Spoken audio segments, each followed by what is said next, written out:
Carlsbad People, Purpose, and Impact, an essential podcast for those who live, work, visit, and play in Carlsbad. Good morning and welcome, everyone. My name is Bret Schanzenbach. I'm the president and CEO of the Carlsbad Chamber of Commerce, and I am your host this morning. And I'm very excited to have with me two guests, Matt and Ashley Johnson. They are the owners of Mangia Mangia Italian Kitchen. Did I say it right? Mangia Mangia? You did. All right. Nice job. Yeah, thank you. Thank you. Welcome. Thank you. Thank you. Thanks for having us. Good morning. Here. Yeah, good to have you guys. And you know, I always weave in a little personal stuff here with business, of course. And I had to just start right off with, you guys have two adorable children. Boy and a girl. What I'm guessing by the pictures I saw, maybe 5 and 2? Very close, yes. Connor just turned 4, and Molly will be 2 in June, so very close. All right, yes. yeah. We just spent a couple days at Disneyland last week for his 4th birthday. Yeah. Awesome. Yeah. Super cute.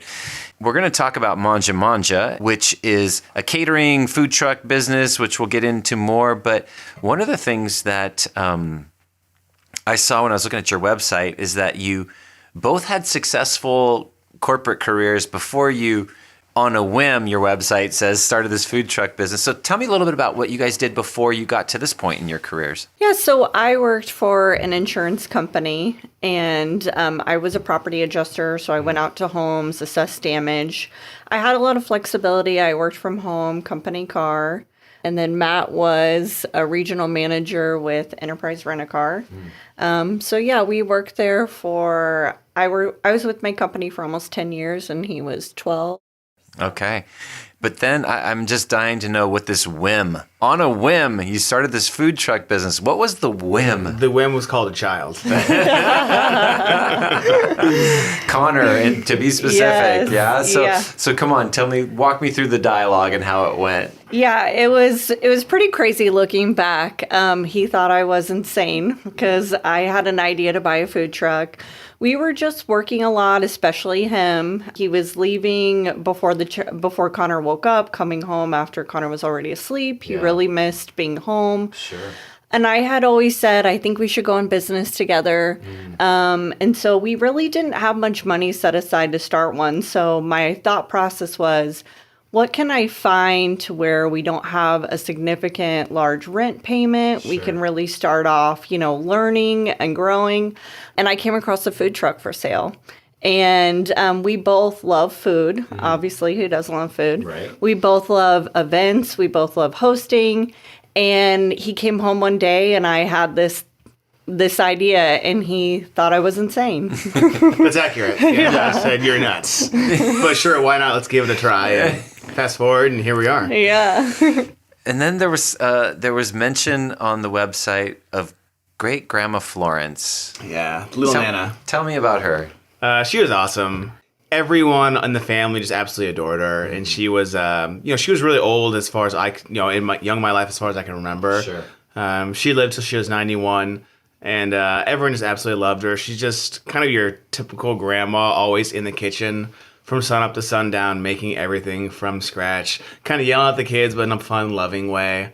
And so she was a big kind of inspiration for me as a child. That's awesome. It was awesome. kind of nice to link this with her. Yeah, for sure. Adds a beautiful context to it and a richness. So you guys launch, and this is, what year did you launch? So this was 2018. 18, yeah. So Connor at the time was 7 months old, and it really was provoked by I was going back to work. Maternity leave was ending, and I was starting to get anxious about it. Yeah. And I just thought, this is the time to do it. And we kind of switched paths. Originally, I was going to quit my corporate job, and that was going to be my full-time job. And last minute, we swapped, and he decided to quit his corporate job, and I would work so that we could get, enough money in the door. We would have insurance until we got our feet planted. Sure. So yeah, it was basically, I think we bought it in September. Sounds right. Yeah. So that's when it started, September 2018. And that's such a journey for new parents, right? My son and his wife, who live in the Midwest. They're going through it right now with their first, which is our second grandkid.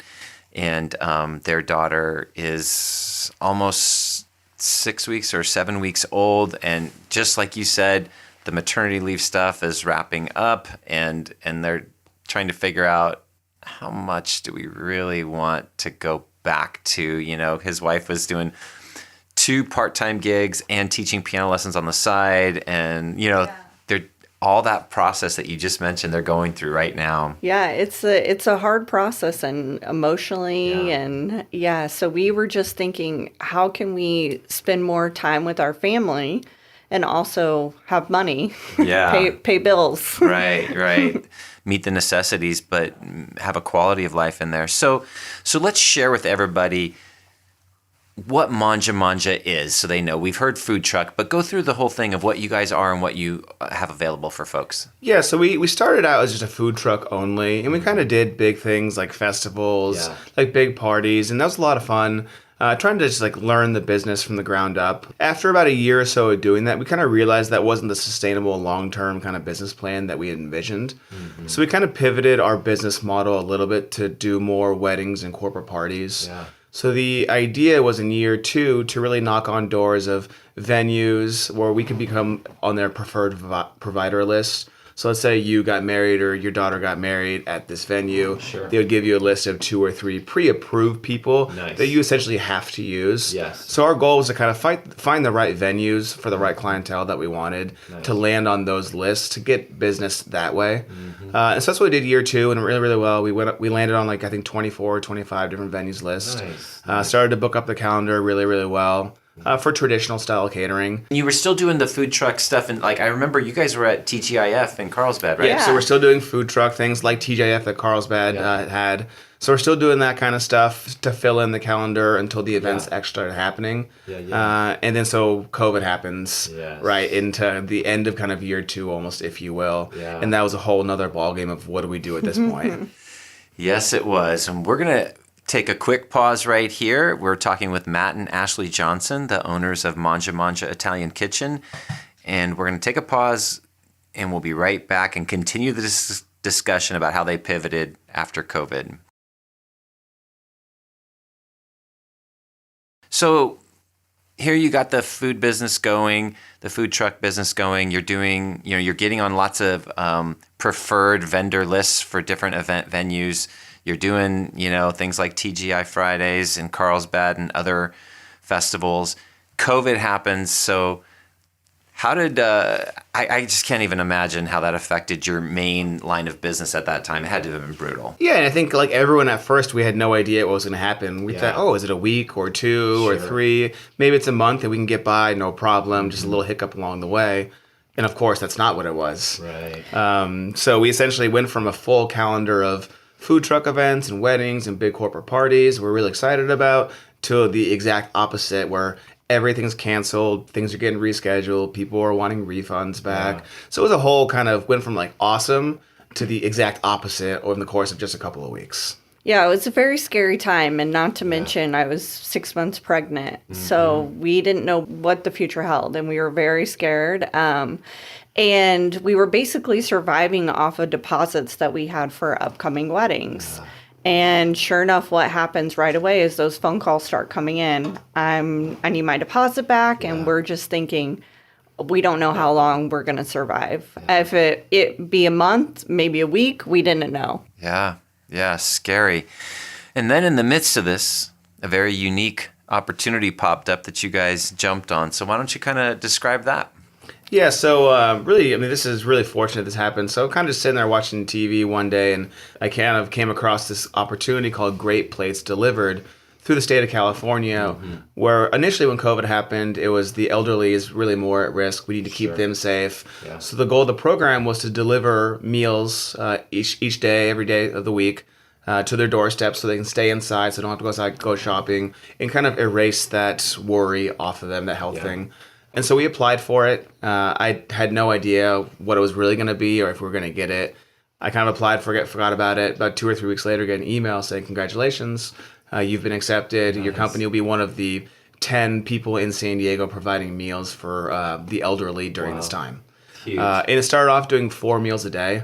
So we had 4 clients, meaning each client would get 1 breakfast, 1 lunch, 1 dinner. Gotcha. It grew into 600 over the next, maybe call it 6 months or so. 600 a day? Yeah, a day. Oh, yeah. wow. Yeah. So it really went from, oh my God, what are we doing here, to now we went from, our team of 3 employees to we have 17 full-time employees. Wow. We had 5 part-time employees plus the 2 of us. It really went from 0 to 100 overnight almost.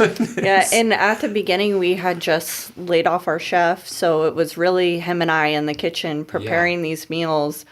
I was still working full time, so we would go there at night and prepare these meals to deliver for the next day. Yeah. And then it just kept growing, and more clients kept finding out about the program and requesting to be on our specific list. So we went from, this amount to 500 meals a day is what we were doing. Yeah, so it was basically, and that we didn't know how long it was going to last because it was every 30 days, and there was so much back and forth with COVID. Yeah. We would start to do really well with COVID, and then we take 10 steps back. Yeah. And so the program they kept extending it and extending it. And what we thought originally was, a 2-week ordeal went on for 17 months is what we did. Yeah.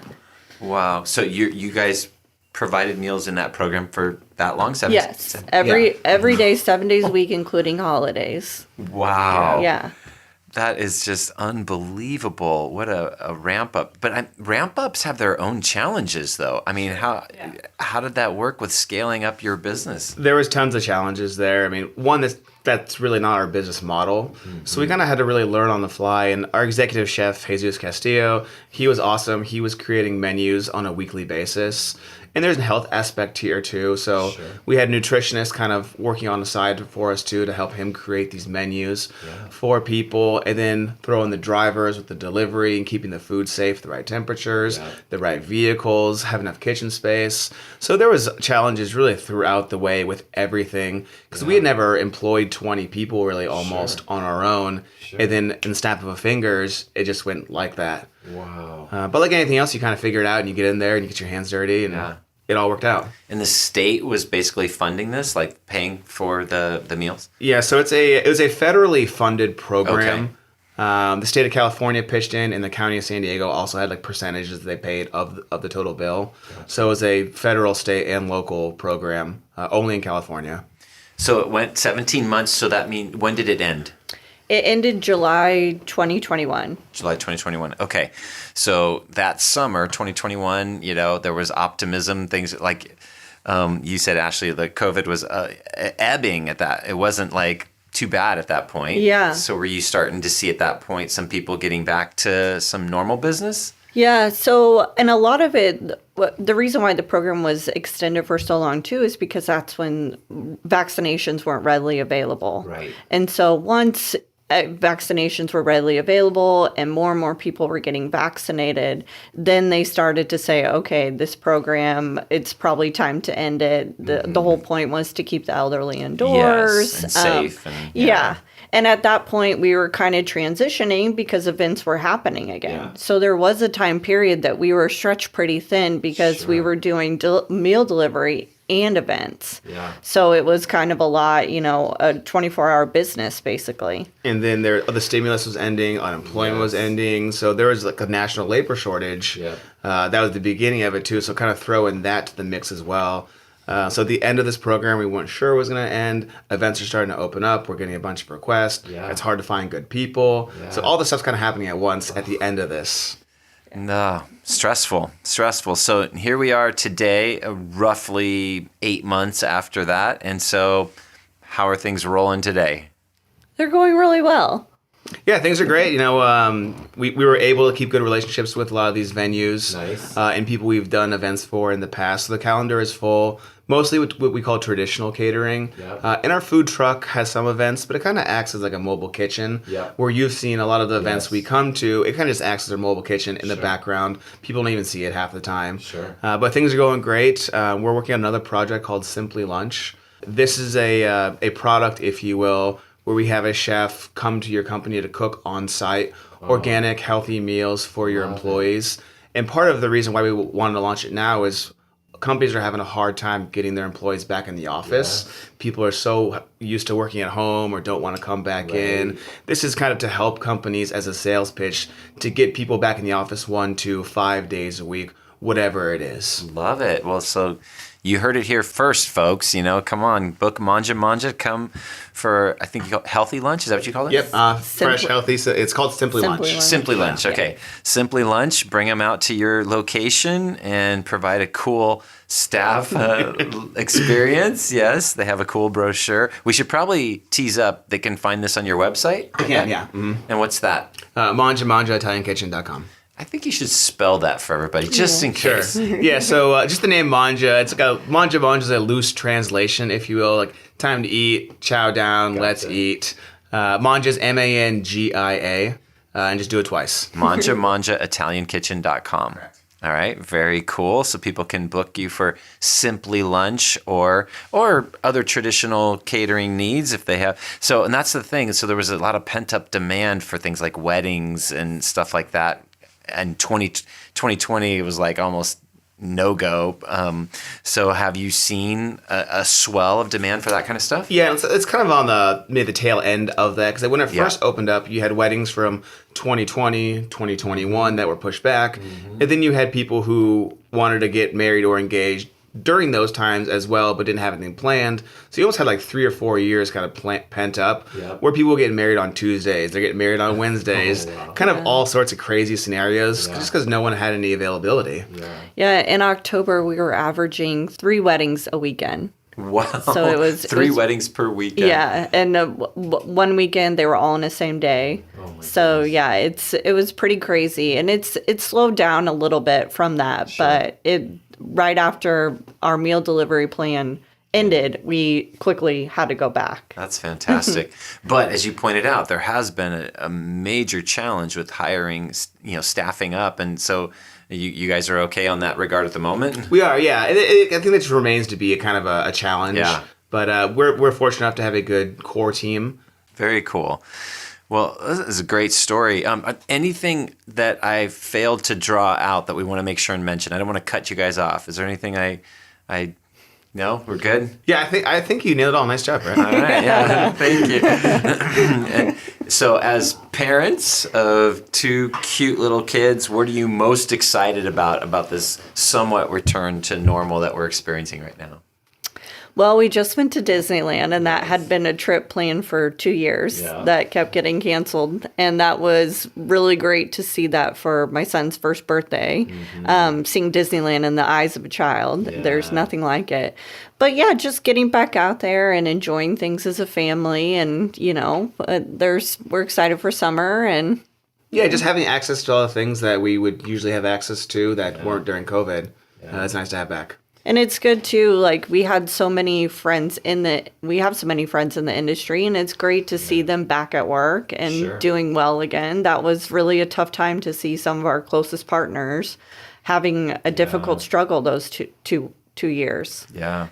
So it's been quite a wild ride. Well, I'm really glad that you guys found a way to navigate through it, and that you're still thriving, which is exceptional.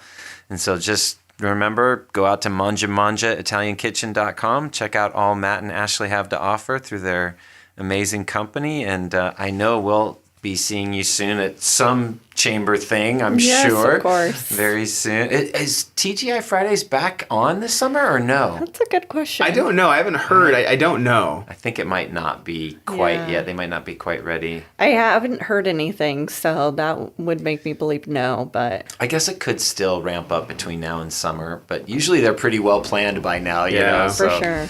I guess we'll see. But, well, thank you guys so much for taking the time to come down and chat with us. Yeah, thank you for having us. Yeah, thank you, Brett. Fun. Thanks for joining us on our Carlsbad People, Purpose, and Impact podcast today. If you enjoyed it, please hit the follow button on wherever you get your audio. And please tell a friend. We would love to hear your feedback, which you can share at carlsbadpodcast.com. You can leave us a review, ask a question, or leave an audio comment, which we can play on the show in the future. And that's all we have for today. Can't wait to see you next time on Carlsbad People, Purpose, and Impact. And remember, share some kindness today. It's free, creates goodwill, and makes you feel great.